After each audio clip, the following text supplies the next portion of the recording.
What I have for you today is a light ball sensor, or a LBS.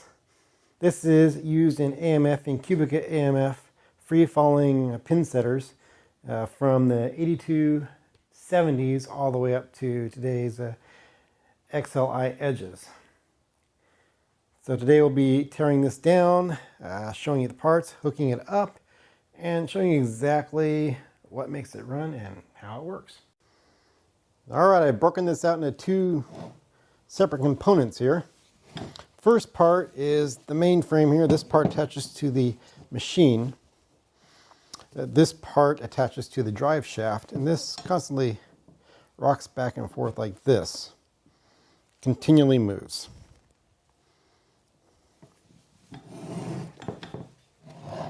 And this part, this is what the rudder attaches to. And this is kind of free floating. The only thing that locks this in is this cam right here, the mainframe, which I will demonstrate to you in a second. Okay, I put it back together, and I did take the spring off the cam roller arm here just to demonstrate, make it a little bit easier. So let's zoom in.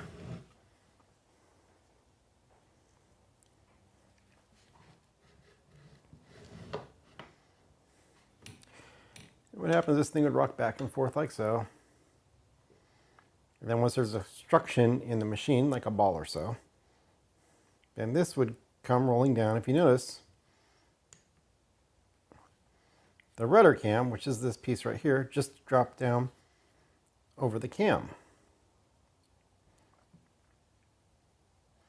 What's going to happen is once this cam roller clears, the rudder cam just dropped down. And when it comes back, it's going to create enough force to push the object out of the way, be it a ball or a pin. And then once that object is cleared, then this cam will be pushed forward and lift the rudder cam up.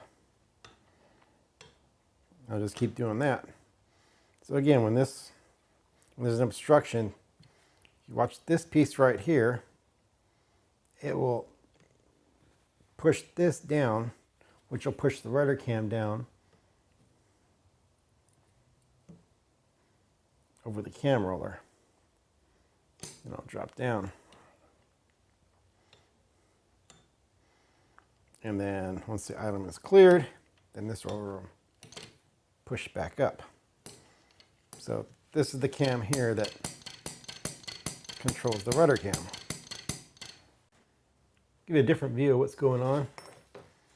Now we're going to push the cam this way, which means this cam will be pushed forward, engaging the rudder cam, like so.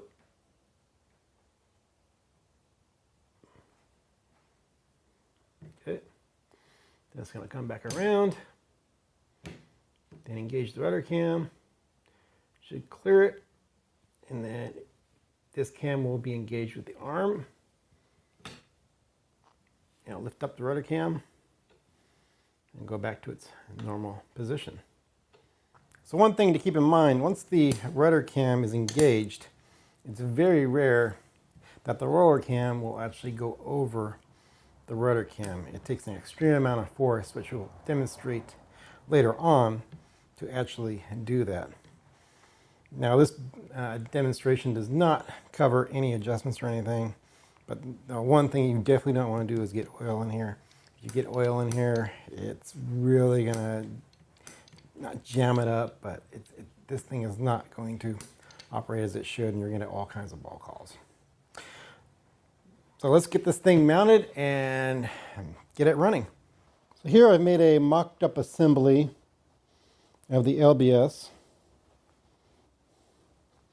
complete with little ball rails.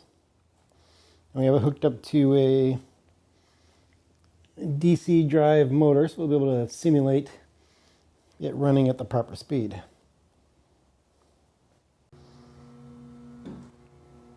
Here the LBS is running. This is about the speed you find in the machine. It is making a clunking noise because I do not have any rubber bumpers. If they're rubber bumpers, it probably would not be clunking. But I'll show you how it works.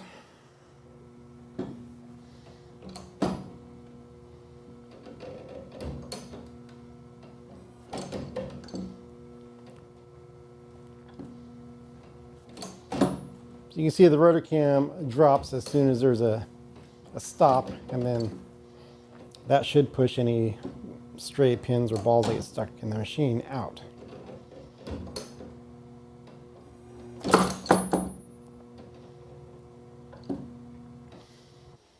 My next test, I will be demonstrating how much force it takes to bypass the cams by using this fish scale. All right, this is how much force it generates without the rudder cam engaged.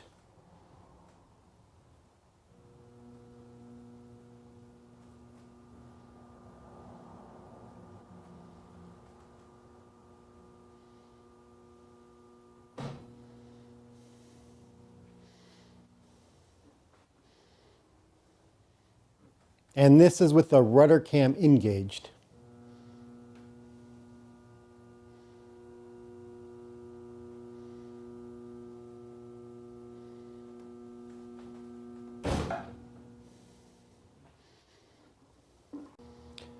Let's see how the LBS works with the bowling ball.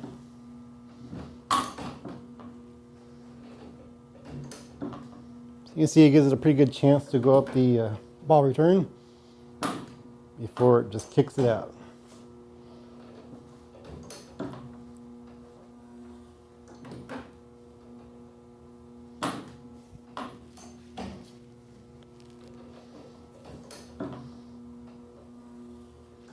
Let's throw a bowling pin in the mix.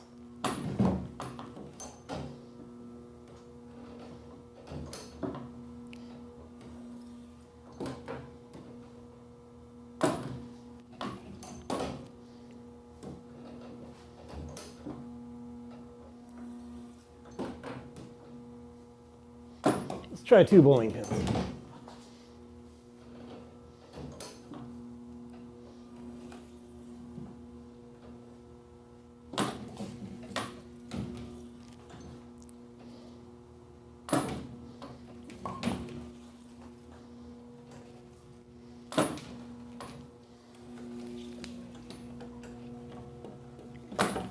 Let's try 3.